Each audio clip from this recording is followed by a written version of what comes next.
Prefer, देखो prefer भी पसंद करने वाली बात पर ही आती है ना।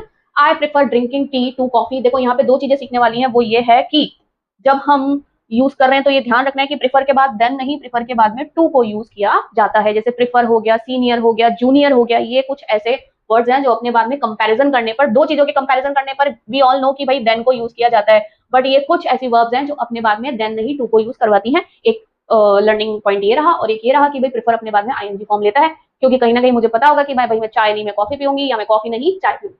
रिमेंबर और रिकॉल, रिमेंबर और रिकॉल की बात करें तो हम रिमेंबर का मतलब होता है याद करना किसी बात को, रिकॉल करना भी किसी भूली बात को, है ना।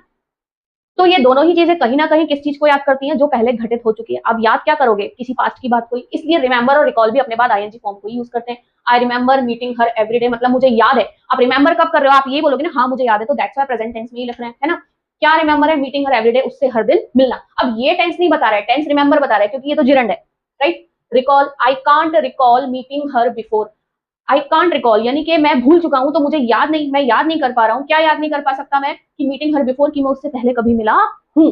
अब देखो मैंने कहा था कि सेंटेंस के बीच में preposition आता है, उसके बाद में gerund यूज होता है, एक पॉइंट तो वो था। इसलिए ये पॉइंट क्रिएट किया गया कि भाई अब देखो कि कौन सी ऐसी वर्ब्स हैं जो अपने बाद में gerund यूज करते हैं विदाउट एनी preposition, ठीक है।